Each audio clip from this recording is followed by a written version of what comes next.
Pessoal, muito bem. Estou prosseguindo aí com o nosso curso de termodinâmica e com essa parte de transições de fase, né, que a gente começou na aula passada.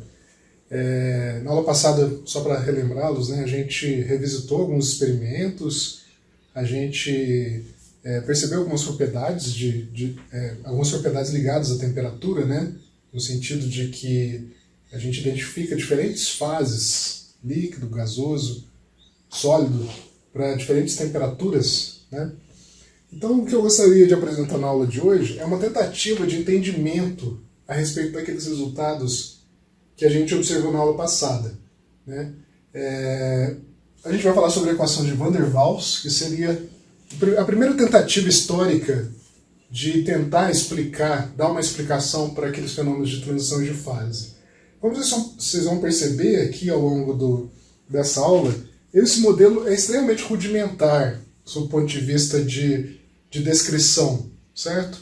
Mas, ao mesmo tempo, ele é interessante e merece o destaque porque ele consegue explicar de alguma forma as transições de fase. Mesmo que quantitativamente ele fale, né, numericamente, né, esse modelo, como vocês vão ver, ele prevê alguns resultados que numericamente são diferentes dos resultados experimentais. Ele pelo menos é bem sucedido sob o ponto de vista qualitativo. Ele consegue ir além do gás ideal e, com isso, explicar, de alguma forma, por que acontece aquelas transições de fase que a gente viu na aula passada, né? Então, para relembrá-los, na aula passada a gente construiu um gráfico experimental, o diagrama PV, né? Então, vou usar aqui a caneta preta para ficar bem destacado. Então, na aula passada, a gente construiu experimentalmente o gráfico da pressão em função do volume. Na aula de hoje, eu acho mais conveniente a gente não usar volume aqui nesse eixo, mas uma espécie de densidade de volume. Eu vou introduzir aqui um Vzinho, que na verdade o número é o volume dividido, poderia ser pelo número de partículas, mas eu acho mais conveniente dividir pelo número de moles. N é o número de moles, né? Daqui a pouco vai ficar bem claro por que eu estou escolhendo o número de moles, né? Então eu quero usar esse Vzinho. Bom, é só entender que esse Vzinho está relacionado de certa forma com o volume, né? Ele é uma medida do volume. Ou pode pensar também como o inverso da densidade, né? Uma vez que se eu inverto essa fração aqui no sentido de N sobre V, eu teria alguma coisa relacionada com densidade, né? Então, muito bem. Então, esse é o diagrama PV, o V aqui corrigido, aqui, mas essencialmente esse cara aqui está representando o volume, né? E o que a gente viu experimentalmente, eu vou até colocar aqui em canetas coloridas, né? A gente percebeu que quando eu tenho pressões suficientemente grandes e volumes suficientemente grandes, eu tenho uma situação em que, e esse aqui é uma isoterma, né? Eu tenho uma situação em que o sistema é praticamente regido por uma equação tipo PV igual a NKBT, ou se você preferir, você pode escrever isso aqui como PV igual a NRT, né? Ou se você passa o N para cá, você poderia dizer que isso aqui é PV igual a RT, né? Então essa expressão que eu quero usar para descrever gás ideal. Então essa região aqui de verde é a região no diagrama PV em que o gás, embora ele seja real, ele pode ser muito bem descrito por uma equação do gás ideal. O que é um gás ideal? É aquele gás que não tem interação, né? As partículas não interagem entre si. Ou, se você quiser pensar sob o ponto de vista mais realístico, um gás ideal é aquele que a densidade desse gás, esse gás é suficientemente rarefeito, né? É suficientemente diluído a ponto que as partículas praticamente não interagem, né? Esse é o gás ideal. Então essa situação aqui de altas pressões e de altos volumes, eu tenho uma situação muito bem descrita pelo gás ideal, né? A coisa começa a ficar diferente quando eu entro nessa região. né? Nessa região o volume já começa a ser menor e ao mesmo tempo a pressão também passa a ser menor e a temperatura também passa a ser menor, né? Menor que um certo limiar. Lembrando que essa linha aqui seria uma isoterma. Nessa região eu teria uma situação descrita mais ou menos por uma isoterma desse tipo, no sentido que existe um platô aqui, né, nessa região. Então eu tenho uma situação aqui assim. E o ponto em que separa essas duas regiões, seria esse pontinho aqui, ele é descrito por uma isoterma muito particular, que eu vou chamar de isoterma crítica, né? Então aqui eu tenho uma isoterma que tem uma temperatura igual a Tc. Acima dessa isoterma eu tenho temperaturas maiores do que esse cara Tc. E abaixo eu tenho isotermas com temperaturas menores do que Tc. Então cada linha dessa aqui é uma isoterma. Se eu estou na isoterma T igual a Tc, eu estou na isoterma crítica. Acima da isoterma crítica eu tenho isotermas em que são bem descritas pela equação do gás ideal. E abaixo da isoterma crítica eu tenho uma situação em que o gás ideal não funciona mais. A hipótese do gás ideal não funciona mais. Não funciona mais porque eu tenho essa situação estranha aqui, né? Eu tenho esses platôs em que separam essas fases, né? Aqui eu posso inclusive identificar as fases. Por exemplo, nessa situação aqui eu tenho a fase líquida. Aqui eu tenho a fase vapor. Note que o que define ser líquido ou ser vapor é simplesmente uma diferença da densidade, ou do volume, né? Do volume que ocupa o gás. Se eu tenho um volume suficientemente pequeno, eu vou chamar de líquido. Se eu tenho um volume suficientemente grande, eu vou chamar de vapor. Quando eu percorro essa isoterma abaixo da isoterma crítica, eu tenho esses platôs que na verdade são situações em que o sistema está simultaneamente líquido mais vapor. Né? Aquela situação de transição, em que no caso da água seria uma temperatura igual a 100 graus, né? Que você está numa temperatura em que ao mesmo tempo você tem partículas que estão no estado vapor e partículas que estão no estado líquido. Né? Só a partir do momento em que a última partícula líquida se transforma em vapor que eu saio dessa região. Né? Muito bem, esse é o resultado experimental que a gente viu na aula passada. Um outro resultado experimental importante que a gente viu na aula passada diz respeito justamente a esses pontos em que as partículas começam a entrar nesse platô. Eu vou chamar esse cara aqui de V1 e V2. Note que o V2 e o V1 eles vão mudando de valor na medida que eu vou aumentando a temperatura, né? Eles caminham ao longo dessa linha tracejada. Então, se eu aumento a temperatura, essa diferença entre V1 e V2 vai se estreitando até chegar no ponto crítico em que essa diferença entre esses dois termos aqui vai a zero. Né? Se eu chamo esse cara de ΔV, essa diferença entre o V2 e o V1, ou seja, o volume em que se inicia a fase vapor, e o V1 é o volume que termina a fase líquida. Se eu faço um gráfico de ΔV em função da temperatura, o que eu tenho é uma situação mais ou menos parecida com essa, em que esse ponto igual a zero aqui é exatamente a temperatura crítica. Né? Aqui acontece quando T é igual a Tc. Abaixo da temperatura crítica existe uma diferença entre esses dois valores. E essa diferença vai crescendo na medida que a temperatura vai abaixando. A partir da temperatura crítica já não é diferença, não faz sentido mais eu definir essa variável quando eu tenho temperaturas maiores do que a temperatura crítica. Né?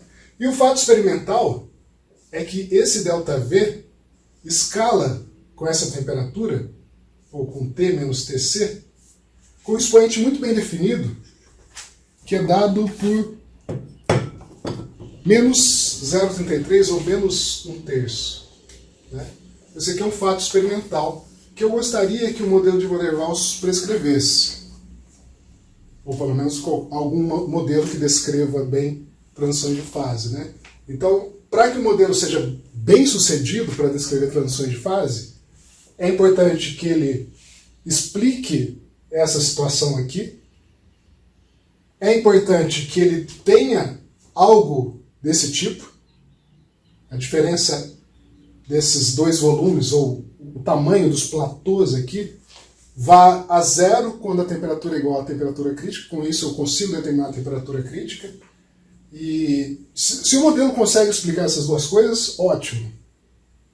Que é o caso do modelo de Van der Waals. Mas para o modelo ser realmente bem sucedido, seria interessante que ele também desse esse valor do expoente de escala. No caso aqui 1/3. A gente vai ver que o modelo de Van der Waals não consegue determinar corretamente esse valor. Então, o problema do modelo de Van der Waals vai estar aqui nesse ponto. Embora ele consiga dar uma explicação relativamente razoável sobre essas situações experimentais aqui. Muito bem, vamos então definir o modelo de Van der Waals e ver os resultados desse modelo. Pessoal, muito bem. Então nós temos aqui a equação dos gases ideais, né? PV igual a nRT. Então note que eu já estou usando o Vzinho em vez do Vzão, porque eu passei o N dividindo aqui o Vzão, então transformou no Vzinho. Essa aqui é a equação que descreve uma situação em que as partículas não interagem, não há interação entre as partículas. Esse modelo é interessante, permite fazer algumas predições, mas no caso específico das transições de fase, essa equação aqui não é suficiente. Ela não consegue prever transições de fase. Né? Essencialmente o que está acontecendo é que se você não considera que as partículas interajam, você não vai ver transições de fase. Transição de fase é uma assinatura de interação entre partículas. Só existe transição de fase se há interação entre as partículas. Se eu apenas considero a equação dos gases ideais, eu não vou conseguir prever transições de fase, justamente porque eu tiro o ingrediente principal, que é a interação. Né? Então a ideia do Van der Waals é tentar, de alguma forma, modificar essa equação aqui para que eu introduza alguma ideia de interação entre as partículas. Né? Então, a ideia básica do Van der Waals é pensar que se existe uma força de interação entre as partículas, essa força deve depender com a distância, vamos dizer uma distância R seria a distância entre duas partículas, F seria a força de interação entre essas partículas. A ideia é que se essa força é negativa, eu teria forças atrativas, e se essa força for positiva, eu teria forças repulsivas. Né? Então é um ingrediente que eu deveria colocar ao construir esse gráfico. E o outro ingrediente é que essa força deve ir a zero, no limite de altas distâncias, de grandes distâncias. Né? Então uma forma de pensar essa expressão que rege a força com a distância seria pensar que eu tenho uma estrutura mais ou menos desse tipo, né? No sentido de que nessa região eu tenho força atrativa, né? Tenho atração, e nessa região aqui eu teria repulsão. Né? A repulsão aqui vem simplesmente pela estrutura da partícula, né? Então eu não posso sobrepor duas partículas. Tem que haver um momento em que essas duas partículas elas não entram uma nas outras, né? Então esse termo aqui ele garante a estrutura da partícula. Né? E essa parte aqui seria a parte de atração. Bom, muito bem, como é que eu coloco essas informações aqui no modelo de forma que eu consiga modificar aqui essa equação dos gases ideais? Né? Primeiramente, vamos pensar que, uma vez que essas partículas têm estrutura, então se eu pego duas partículas aqui, de raio D, por exemplo, ou diâmetro D, essa partícula da esquerda, ela não permite que essa partícula da direita entre além dessa situação que está desenhada aqui, né? Então existe um volume dado por essa linha tracejada aqui, que seria uma espécie de volume de exclusão. É o volume em que uma segunda partícula, como essa aqui, não conseguiria ter acesso. O máximo que essa segunda partícula consegue é ir até esse limite. Depois disso ela não consegue. Então tem todo esse volume aqui, que eu vou chamar de volume de exclusão, na qual as partículas não têm acesso, né? Então se eu vou pensar em volume, eu teria que pensar no volume excluído essa região de exclusão, né? Eu vou chamar essa região de exclusão simplesmente de B. B é uma medida do volume de exclusão, né? Quanto maior o B, maior o volume de exclusão, né?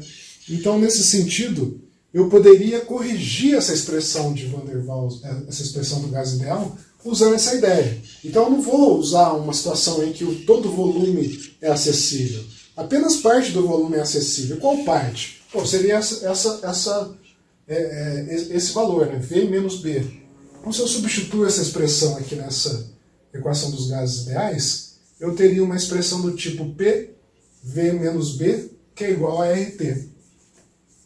Já seria uma alternativa, né? Já seria um detalhe a mais na equação dos gases ideais. Se eu faço o diagrama PV dessa expressão, eu tenho uma situação mais ou menos desse tipo. Então, PV, eu tenho uma situação em que as isotermas agora, elas não atingem essa região aqui delimitada por V igual a B.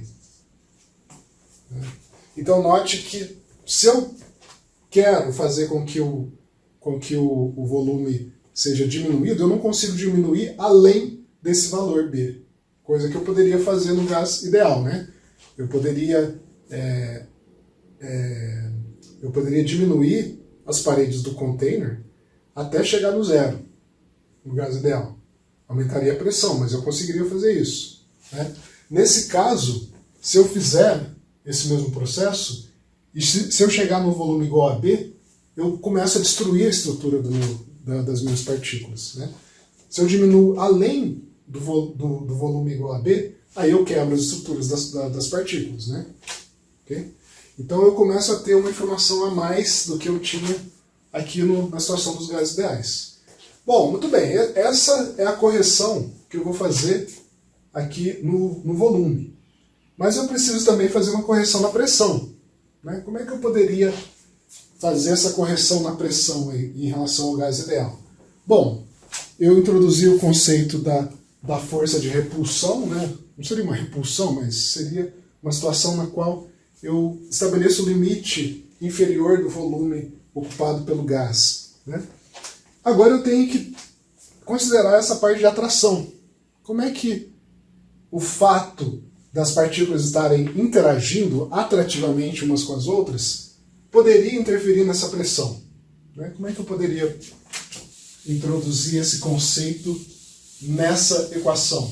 Bom, primeiramente vamos imaginar que eu tenho aqui o container, né? Então, suponha que esse é o container, o gás, né? Se eu tenho forças atrativas agindo entre as partículas, eu posso imaginar, por exemplo, uma partícula que está aqui no meio, né? Então tem todos esses vizinhos aqui a essa partícula. Partículas muito longe, por exemplo, partículas que estão aqui nessa extremidade, elas praticamente não interferem nessa partícula que está aqui no meio, né? Justamente porque a força vai para zero na medida que a distância aumenta. Então, numa ótima aproximação, eu posso dizer que essa partícula está interferindo muito pouco na partícula que está aqui. Claro que aqui tem várias partículas, né? Eu desenhei apenas uma parte aqui do gás. Então, quem está influenciando nessa partícula, deixa eu pintar ela aqui para deixar bem claro quem eu estou falando, né? Suponho que seja essa partícula verde. Então, quem está realmente influenciando essa partícula verde são as partículas que estão nessa vizinhança, né? Só que se eu imagino que o gás está homogeneamente distribuído no espaço, eu posso pensar que existem partículas que estão aqui à direita, que estão exercendo uma força resultante para a esquerda, Mas eu também tenho partículas à direita, que estão realizando forças para a direita. A mesma coisa acontece com partículas que estão para cima e as partículas que estão para baixo, né? No final das contas, a força resultante nessa partícula verde aqui é zero, né? Numa situação em que o gás está homogeneamente distribuído, o gás é suficientemente grande a ponto de eu desconsiderar essas partículas que estão na extremidade, desconsiderar a influência dessas partículas que estão na extremidade, especificamente nessa partícula verde, né, e coisas desse tipo. O problema é diferente quando eu estou analisando as partículas que estão nas extremidades. As partículas que estão aqui no centro praticamente têm suas forças anuladas, né? Mas e as partículas que estão nas extremidades, né? Então suponha que eu tenha as partículas que estão aqui nessa região, né? Especificamente essa partículazinha aqui, né? Essa partícula azul. Então o que está acontecendo com ela? Bom, eu tenho partículas que estão nessa região, que estão exercendo uma força sobre essa partícula, né? Então eu tenho um vetorzinho para cá. Existem partículas que estão para cima, estão acima dessa partícula. Existem partículas que estão abaixo. As que estão acima exercem uma força para cima. As que estão para baixo exercem uma força atrativa para baixo. E assim por diante. Só que agora não há simetria aqui nessas forças, né? Eu tenho uma tendência para que as forças, nesse caso da partícula azul, seja para a direita, né? Então, se eu penso em termos de pressão, se eu comparo com a situação do gás ideal, esse gás aqui vai exercer uma pressão menor na parede, né? Por que vai ser menor? Porque a força que a partícula está exercendo nessa parede vai ser menor, ou pelo menos menor em relação ao gás ideal, né? Numa situação de gás ideal, eu não tenho esses vetores. Então seria uma força, vamos supor, de grau 1. Né? Aqui eu tenho uma força contrária à força que está sendo aplicada na parede. Então seria uma força diminuída, menor do que 1. Né? Mais ou menos nesse sentido. Bom, mas como é que eu quantificaria então isso aí, né? Como é que eu poderia quantificar isso aí? Vamos pensar o seguinte. A força dessa partícula, a força que essa partícula azul exerce na parede do meu container, vou chamar de F1. F1 no sentido de uma única partícula, tá? Depois eu vou multiplicar pelo número de partículas ou pela densidade, e aí sim eu teria a força total exercida nessa parede. Por enquanto eu quero analisar apenas uma partícula, então eu vou chamar de F1. F1 referente à força de uma única partícula. Esse F1, ele eu vou colocar aproximadamente aqui, né, no sentido que é da ordem de, né, porque não vai ser uma igualdade, mas é da ordem de, é da ordem da força que seria o caso quando o gás fosse, ou quando o gás ou era ideal, né, vamos chamar de F1 ideal. Então se não houvesse atração ou repulsão entre as partículas, essa partícula iria exercer essa força nas paredes do container. Né? Só que esse F1 é esse cara diminuído de alguma coisa, né? Como a gente concluiu aqui, a força vai ser menor justamente por essa assimetria aqui dos vetores forças. Né? Então essa diminuição vai ser alguma coisa que é proporcional a uma constante vezes a densidade de partículas. Vou chamar de ρ aqui. ρ seria o inverso do Vzinho, né? Sendo que Vzinho é N sobre V, então ρ seria N sobre Vzão. Né? Alguma coisa que diz respeito ao número de partículas sobre volume. Né? Esse é o ρ, que é exatamente o inverso do V, do Vzinho que a gente estava falando. Então essa é uma expressão razoável. Pode não estar exatamente correta, mas me parece razoável. Né? No sentido de que eu tenho uma força maior quando eu tenho uma situação do gás ideal, e a força de um gás que não seria ideal é esse cara menos alguma coisa. E essa alguma coisa aqui está relacionada com a densidade de partículas. Quanto maior a quantidade de partículas por unidade de volume, maior será essa força para a direita aqui, e consequentemente maior vai ser esse termo corretivo aqui da força, né? Bom, para saber qual que é a pressão exercida na parede, basta que eu saiba a força total. A força total seria N vezes essa força de 1. F1 é a força de uma única partícula. Se eu multiplico por N, ou se eu multiplico pela densidade de partículas, esse F1 eu tenho alguma coisa relacionada com a força total sendo exercida na parede. Então a pressão seria a força total dividido pela área, né? No caso da área, pode ser a área do container como todo, ou pode ser uma pequena área aqui nessa região, né? Então seria um ΔA, onde esse F total seria a força total exercida nessa regiãozinha aqui de área ΔA. Né? Então, muito bem. Então, essa pressão seria... desculpa, antes de mais nada, eu preciso dizer que a força total seria alguma coisa relacionada com a densidade vezes esse F1 total. Ou, desculpa, esse F1 simplesmente, né? Esse F1. Então, se eu jogo essa informação aqui, eu teria que a minha pressão vai ser a minha pressão ideal. Se eu faço essa multiplicação, eu teria a pressão do caso de um gás ideal menos uma constante vezes ρ quadrado. Né? Mas ρ quadrado, ou desculpa, ρ, é 1 sobre V.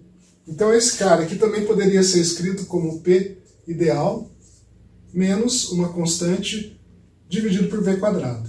Né? Então tem uma expressão aqui para pressão. Se eu penso na equação dos gases ideais, deixa eu apagar aqui.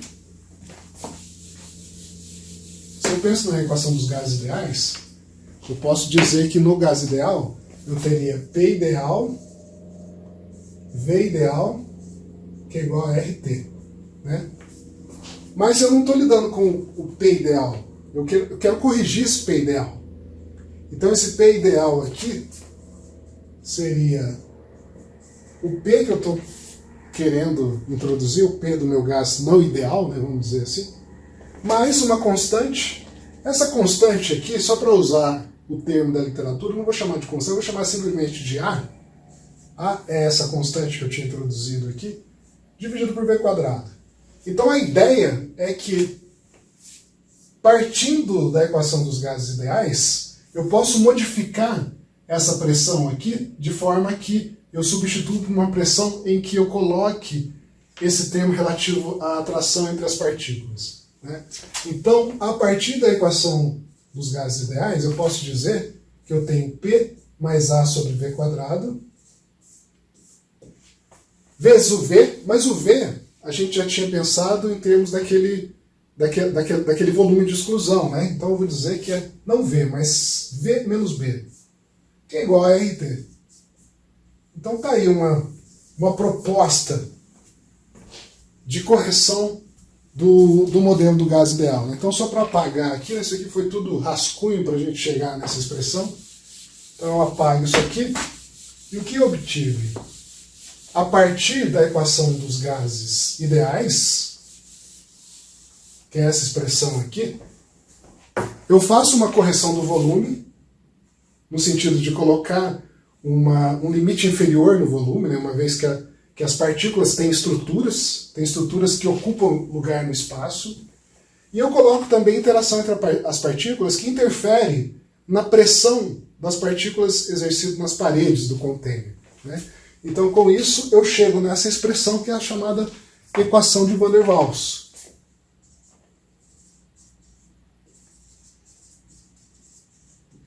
E o que eu quero fazer agora é tentar ver de que forma que essa expressão é melhor do que a equação dos gases ideais. Né? Vamos tentar fazer esse exercício?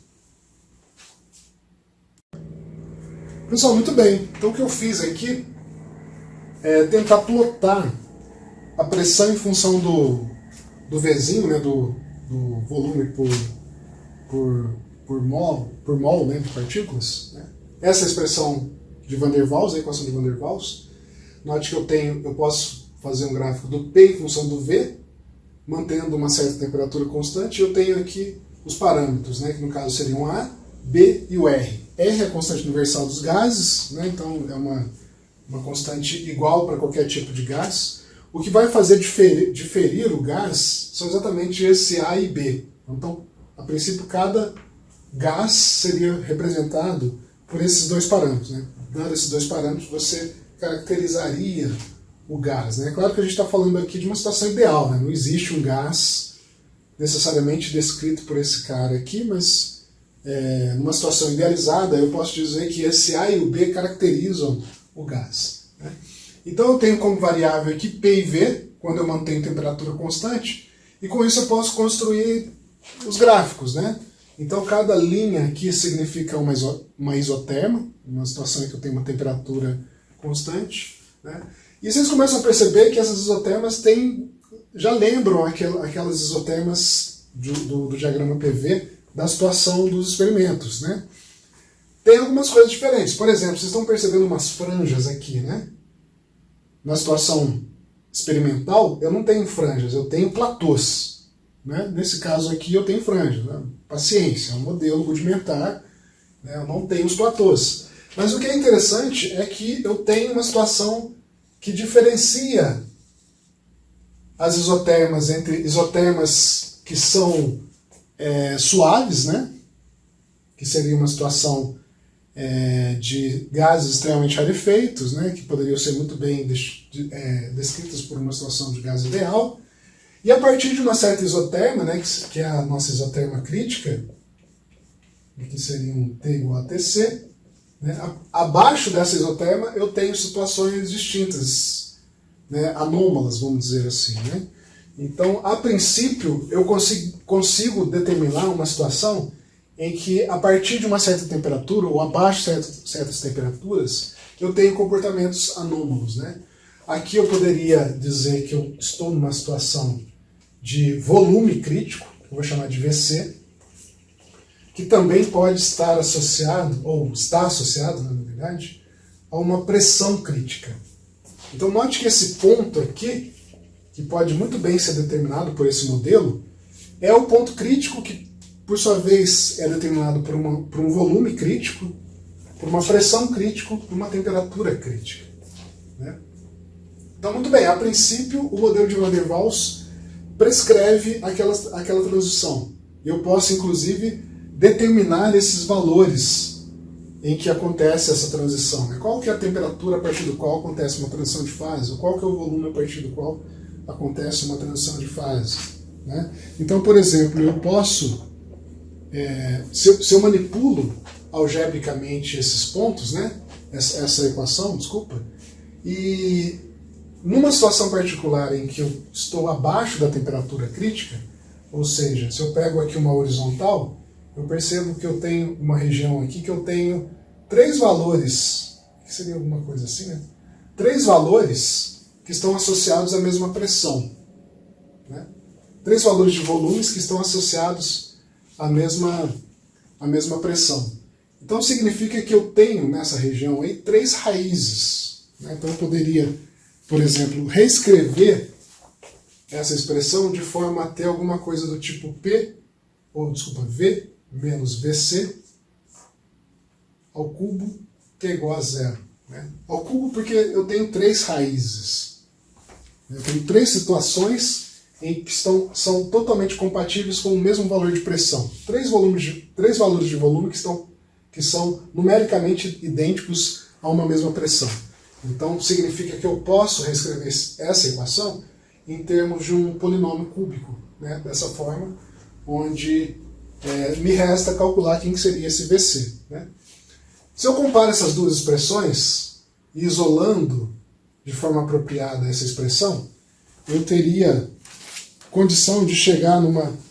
Eu vou deixar para casa aqui, para não ficar muito enfadonho essa aula, né? Na minha apostila tem detalhes de como você faz esse procedimento, né? Então, usando essa ideia, mais essa equação, eu chego que o meu volume crítico pode ser escrito como 3 vezes o B. Qual que é o volume crítico de um gás que tem parâmetro A e B? Bom, não preciso saber do A, eu preciso apenas saber do B para achar esse volume crítico. Esse cara aqui, nesse ponto na qual acontece essa transição. Ou se eu quero saber a pressão crítica. A pressão crítica é dada por A dividido por 27b². Então aqui nesse caso aqui, sim, eu preciso dos dois parâmetros, né? Então sabendo A e sabendo B, fazendo essa conta eu consigo achar qual que é a pressão na qual acontece a transição, né? Pressão crítica. E, claro, a temperatura crítica. Qual que é a temperatura crítica de um gás de Van der Waals que é descrito pelo parâmetro A e B? Bom, é 8A dividido por 27, R é a constante universal dos gases, vezes o B. Então, como é que eu cheguei nessas três expressões? Bom, usando essa ideia do polinômio, somado a essa expressão, né? Eu manipulo algebricamente essas duas expressões aqui e eu vou chegar nesses parâmetros. É claro que isso aqui é feito na região abaixo da temperatura crítica. Tá? Essa análise aqui é feita nessa região aqui abaixo da temperatura crítica. Essa análise aqui nessa região acima da temperatura crítica não vai me proporcionar nenhum resultado, justamente porque eu não tenho essa situação de polinômio aqui, né? Esse polinômio só vale nessa região aqui em que acontecem essas franjas. Muito bem, fato interessante aqui, pessoal, é que quando eu pego esse PC, a pressão crítica, multiplico pelo volume crítico, VC, e divido por RTC, parece um número cabalístico, né? Por que eu fiz isso? Né? Por que eu escolhi essa estrutura aqui para fazer esse cálculo? Né? Porque quando eu faço isso, eu chego num número que é 3/8. Olha só que legal. Não importa qual que é o A e qual é o B, ou seja, não importa qual que é a substância, quando eu manipulo algebricamente dessa forma, eu chego num valor que é o mesmo para qualquer substância. Né? Então se eu uso A igual a 10 e B igual a 3, quando eu faço esse cálculo eu chego no 3/8. Ou se eu uso A igual a 10.000, B igual a 0,003. Quando eu jogo aqui, cai no 3/8 de novo. Então eu tenho aqui um aspecto universal aqui da equação de Van der Waals. Parece que existem algumas características desse modelo que independe do gás, independe das particularidades do gás. Né? Isso aqui é apenas um exemplo. Daqui a pouquinho eu vou mostrar uma outra situação em que eu posso colapsar todos os dados de diferentes substâncias e colapsar eles no mesmo gráfico, né, numa mesma estrutura. Vamos fazer esse exercício? Pessoal, então muito bem, o que eu fiz aqui, tentar escrever passo a passo aqui, né, essa é a equação de Van der Waals, né, a ideia é tentar... Note que essa equação de Van der Waals aqui depende de A e B, né? Certo? É uma equação em que o A e o B, que são os parâmetros que definem a substância, estão explícitos aqui nessa expressão. Eu quero construir uma estrutura matemática em que eu chegue numa equação que seja universal. Universal no sentido de que eu não dependa mais dos parâmetros que definem uma substância. Né? E uma forma que eu pensei aqui para tentar resolver essa questão, né, tentar escrever uma equação universal, não uma equação particular, como esse caso aqui, mas tentar reescrevê-la de uma forma que seja universal. Então a ideia é, primeiro eu vou introduzir esse parâmetro, que eu vou chamar de Tzinho. Tzinho nada mais é do que uma temperatura qualquer menos a temperatura crítica, certo? Dividido pela própria temperatura crítica. Se eu faço essa definição, então eu posso dizer que a temperatura do meu sistema é igual à temperatura crítica Tzinho mais 1. Né? Então eu substituo essa variável T grande por uma variável T pequeno, onde T pequeno é definido por essa expressão. Então, aonde tem temperatura nessa expressão, eu vou substituir por esse fator aqui. Né? A mesma coisa eu vou fazer para a pressão. Eu vou introduzir um π, que é uma variável que está relacionada com a pressão, né? É definido dessa forma, de forma análoga ao que eu fiz aqui na temperatura. Né? Então, se eu introduzo essa variável π, eu posso reescrever a pressão a partir da pressão crítica e dessa variável π. Então, onde tem pressão nessa expressão, eu jogo essa informação aqui. A mesma coisa eu faço para o volume. Né? Eu vou introduzir uma quantidade que eu vou chamar de ômega, definido em termos do volume menos o volume crítico, dividido pelo volume crítico. Com isso eu posso isolar o V o volume em termos do volume crítico e desse ômega. Mesma coisa, onde tem Vzinho aqui, eu coloco essa informação. E no final das contas, o que eu chego é nessa expressão aqui, né? Esse cara aqui é uma nova forma de escrever a equação de Van der Waals. Mas o que eu ganhei com isso? O que eu ganhei é que, vocês estão percebendo aqui que essa expressão aqui, apesar de ter sido construída com os parâmetros críticos, que são dependentes da substância, né? Cada substância tem seus valores críticos, mas quando eu faço essa escolha apropriada aqui de variáveis, eu caio numa expressão em que eu não dependo das particularidades do meu gás. Né? Note que o A e o Bzinho, que define a substância, não aparece explicitamente aqui nessa expressão. Né? Então, se eu faço esse gráfico aqui, agora o meu diagrama PV vai ganhar outro sabor. Né? Não vai ser P em função do V, mas vai ser o análogo ao P, que é o π, em função ao análogo do V, que é o ômega. Né? Então eu vou ter um diagrama π-ômega, vamos dizer assim. Né? Vou ter um diagrama π-ômega. E o detalhe é que agora a minha temperatura crítica, ou a isoterma crítica, ela sempre vai passar aqui na origem. Então eu fiz uma espécie de reescalonamento assim, dos meus gráficos. Né?